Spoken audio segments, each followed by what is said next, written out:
Kobe Bryant's last message before the crash has finally been revealed. Hello everyone. I'm so sorry I can't be with you tonight. However, I couldn't completely miss the chance to take a moment to share some. When Los Angeles Lakers general manager Rob Pelinka takes the stage at the Staples Center, he has a sad duty to perform.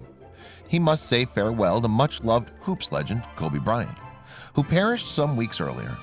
But as he does so, he shares the final few texts Bryant ever sent, and what they reveal stuns the audience.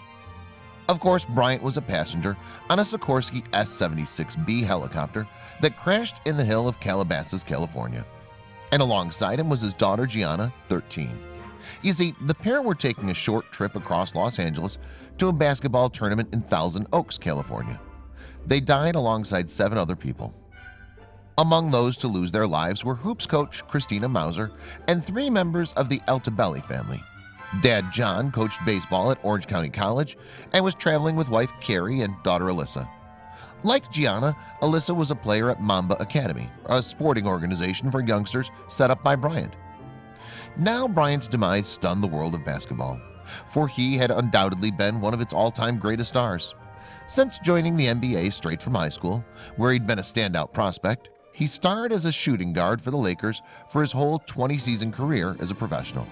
You see, the early promise that Bryant showed blossomed into incredible talent, and there was no height he didn't reach, winning not only 5 NBA rings, but enjoying selection as an All-Star 18 times and making the All-NBA team 15 times.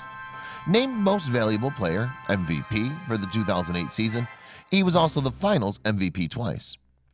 Renowned for his partnership with Shaquille O'Neal, with whom Bryant had a beef, the legend took the Lakers to a three-peat at the start of the 2000s. But his reputation took a knock when an accusation of sexual assault hit the headlines. This failed to materialize in court, and on court, success continued for Bryant. Then, after O'Neal left, Bryant hit scoring highs twice and ended the decade with 2 more championship wins. While still only 34, Bryant hit 30,000 points in his career, the youngest player to achieve that mark, and he went on to become a Lakers top scorer of all time.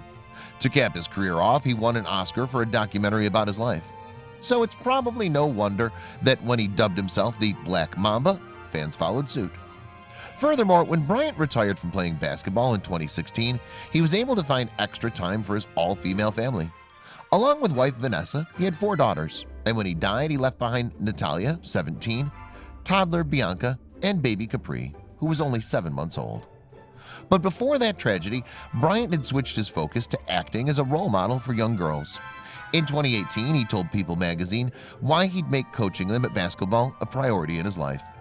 He said, "A valuable lesson that I can teach them is what it means to pursue excellence and the commitment level that comes with that." However, Bryant didn't want all of it to be a serious thing. He continued, "At the same time, making things fun and challenging and learning new things, but they're having a blast. They've gotten extremely good over the course of the last year and are continuing to work to get better. Man, it's been fun." Now, coaching wasn't everything that Bryant had to offer. You see, he also ran a podcast called The Punies to provide inspiration to kids who struggle with anxiety and self-doubt. In the series of scripted shows, Bryant laid out lessons in life such as how to take failure positively and how to get value out of teamwork. As Bryant explained, "You have these outside forces pulling you in different directions that distract from the fact that you just simply need to put the right foot in front of the left in front of the right, and just keep moving." The lead up for all these episodes is, despite the noise, the confusion, the inner monologue, and the outer distractions. It ultimately comes down to just placing one foot in front of the other. If that wasn't enough, Bryant made it his focus to help kids learn how to excel at athletics in other forms. For instance, he also used books to get his message across and put his words into practice by forming a sports academy. And one of the beneficiaries of his work was his own daughter, Gianna, a promising basketballer. For you see, Bryant coached Gianna for a lengthy period as he aimed to give her the best attributes for her age group. But he was always clear that she shouldn't just pursue the steps that he had set out for her. No, she should also aim to have some fun with it. And Bryant would often show off the results on social media, where he showcased Gianna's moves. For instance, she particularly showed talent in driving into the paint. In other words, getting into the opposition's goal mouth area. But he didn't just aim to make her a power player on her own. No, he also taught her the importance of passing for someone else to try their luck with a shot. So successful was Bryant's coaching that Gianna was able to set her sights on the Women's National Basketball Association, WNBA. In fact, when Bryant shared that goal on Jimmy Kimmel Live in 2018, he let the chat host in on a secret. Indeed, Bryant said that people would come up to him and insist, "You gotta have a boy, you gotta have someone to carry on the tradition, the legacy." But Bryant pointed out that Gianna wouldn't have that. He said, "She's like, oi, I got this." And Bryant's commitment to women's sports went pretty deep. You see, he was outspoken in his support of it after he retired from the NBA. Furthermore, he didn't only coach Gianna but mentored other hoops players across the globe. If that wasn't enough, basketball wasn't the only sport that he promoted, with women's soccer being another. If you love what you do and it's making you happy, all the hard work and perseverance will pay off. I once had a guidance counselor tell me that I shouldn't play. Anyway, the competition that Bryant was flying to by helicopter was for the Mamba Cup Tournament Series. And this was a series for the better young players from 2nd up to 8th grade. In fact, Bryant explained on the series website his idea to capture the benefits of league play while still honoring the tournament culture, established by those who have built youth basketball to where it is today. Now, there were set to be 11 tournaments from September through March, ending with a championship competition. And Bryant's own 8th grade Mamba Club team was taking its place in the round of competitions. So Bryant, Gianna, and the other passengers aboard the flight were on their way to Thousand Oaks, the Mamba Sports Academy's Ventura County home. But tragically, the helicopter would never survive, with mountain bikers first spotting smoke on a hillside in Calabasas. And it appeared that the aircraft had come down in heavy fog, bursting into flames when it hit the ground. The chopper had plummeted fast, and no one on board had survived the impact. Now, the helicopter had taken off from John Wayne Airport, south of LA, around 9:06 a.m., and it was heading for Camarillo Airport. But at about 9:40 a.m., it appeared the aircraft had been following the freeway, struggling to make its way in the fog. In his final transmission, the pilot said that he would be climbing to get above a layer of cloud. Indeed, and according to data, the helicopter climbed rapidly, swinging round to the left. But for some reason, having reached 2,300 feet, it started descending toward the ground. At 9:45 a.m., it was flying at 160 knots in a steep descent, and very soon it ran into the hillside at about 1,000 feet up. As you can imagine, Bryant's passing shocked Americans and basketball lovers all over the globe. NBA Commissioner Adam Silver said in a statement, "The NBA family is devastated by the tragic passing of Kobe Bryant and his daughter Gianna. He was generous with the wisdom he acquired and saw it as his mission to share it with future generations of players, taking special delight in passing down his love of the game to Gianna." When Bryant's coach from high school, Greg Downer, first heard of what had happened, he found it so shattering he couldn't talk to the media. You see, he'd shared years with Bryant at the Lower Merion High School in Philadelphia. All he could say in the end was that he was completely shocked and devastated. And hoop superstar Michael Jordan, who often got compared to Bryant, said, "Words can't describe the pain that I'm feeling. I love Kobe. He was like a little brother to me.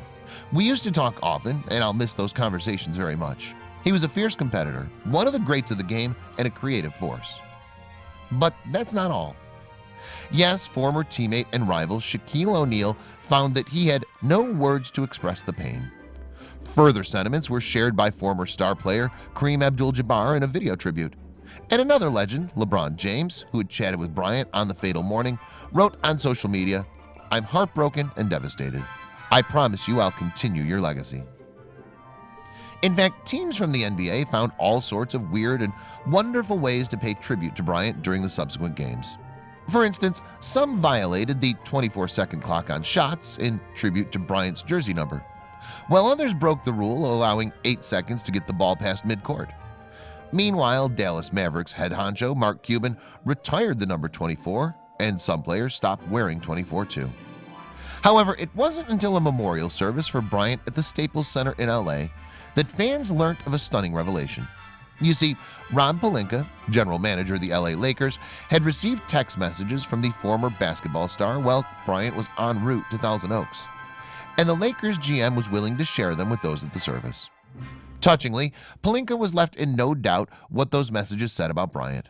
That's because it turned out that as he traveled, his thoughts were all about getting a basketball internship for a young girl. and Pelinka concluded that Bryant's last human act was heroic.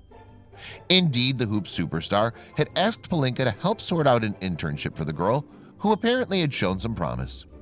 And her identity made the messages even more poignant.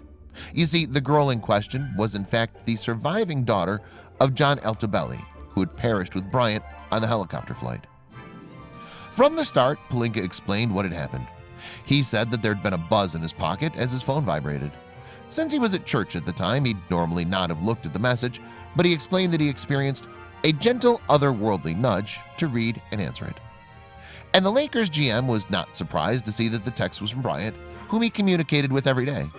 Pelinka said, "Kobe was asking me if I happen to know a certain baseball agent based in Southern California. Since Kobe's question didn't have any urgency to it, I decided I'd wait until after church to respond." However, something made Pelinka think twice. He explained, but then again there was a gentle nudge. It seems that Bryant was keen on getting help for the girl.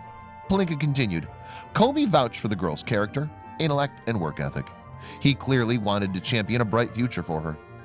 The basketball GM didn't ignore that kind of enthusiasm.